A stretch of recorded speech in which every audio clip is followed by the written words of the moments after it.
Sea Invest Management présente Le poisson, c'est du poison? Pêche ou aquaculture?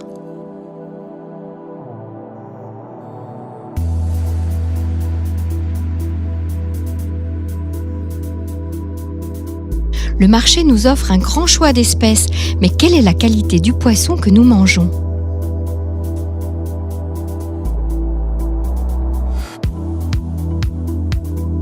Comparons deux poissons de même espèce, l'un capturé dans la nature et l'autre élevé en cage.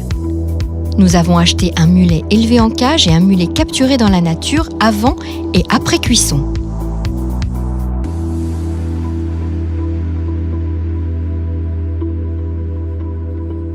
Le mulet capturé dans la nature a perdu 76 grammes de substance liquide, soit 8,5% de son poids vidé, tandis que le mulet élevé en cage a perdu 146 grammes, correspondant à 24,33%.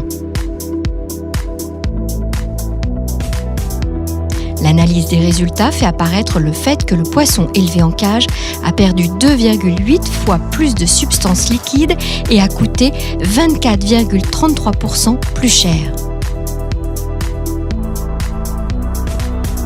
Le poisson élevé en cage contient plus d'oméga 3 que le poisson capturé dans la nature, car on le rajoute à son alimentation. Malheureusement, il contient aussi beaucoup plus de matières grasses, dont des graisses saturées, cause de problèmes vasculaires et cardiaques. Le scandale dans l'assiette. Un poisson élevé dans des conditions de surpeuplement, l'exposant aux maladies et aux parasites. Souvent, le poisson d'élevage contient aussi des substances toxiques et cancérigènes qui dérivent des pesticides utilisés pour combattre les poux de mer. Le saumon norvégien, 2 fois plus gras que la normale, est chargé en matières toxiques. Les ressources naturelles, pour combien de temps? Le poisson risque de disparaître des océans autour de 2050 si aucun changement n'intervient.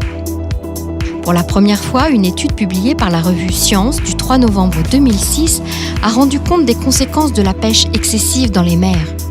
Ces conclusions sont catastrophiques.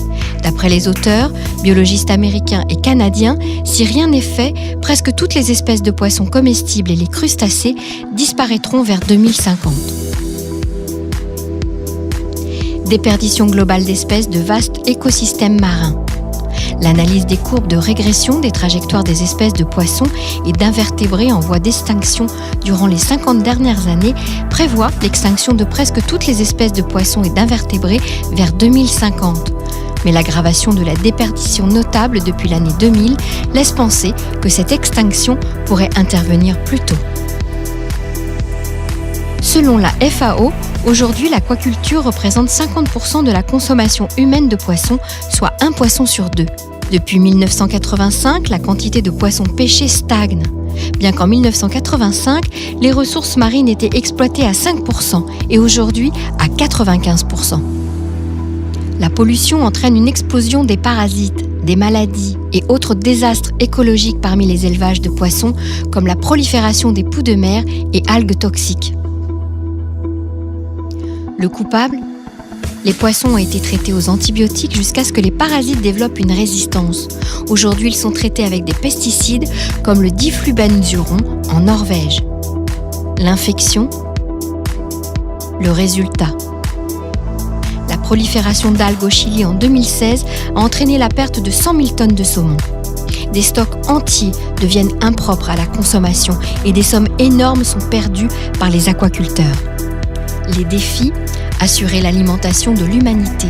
Cela dépendra de l'aquaculture et l'avenir de l'aquaculture dépendra de notre capacité à améliorer la reproduction, la santé des larves, des alevins et des poissons, la nutrition à tous les stades, réduire le stress et les maladies en simulant l'habitat naturel, accroître l'efficacité et la profitabilité des systèmes de production, à assurer la qualité et la sécurité des produits de l'aquaculture et s'inscrire dans des stratégies d'économie durable. Sea Invest Management est présente à toutes les phases cardinales de l'aquaculture. La reproduction, l'alimentation et le traitement médical préventif des embryons et des larves. Traitement médical préventif des alevins. Élevage en haute mer dans des cages submersibles jusqu'à la vente via les réseaux de grande distribution. La reproduction. produits d'amélioration de la reproduction, augmentation de la qualité et de la quantité des œufs, accélération du processus de maturité sexuelle des poissons, embryons et larves, alimentation pour larves, nutrition et croissance, traitement médical et prévention, alevin, traitement médical et prévention, élevage pour juvéniles et adultes, intensif ou extensif au moyen de cages submersibles d'élevage en haute mer. Sea Invest Management, domaine d'activité et produits. Sea Invest Management, c'est 4 domaines d'activité cardinaux: la reproduction du poisson, l'alimentation pour larves de poissons et crevettes, le traitement médical et la prévention pour juvéniles et adultes. Une technologie d'élevage en haute mer dans des cages submersibles.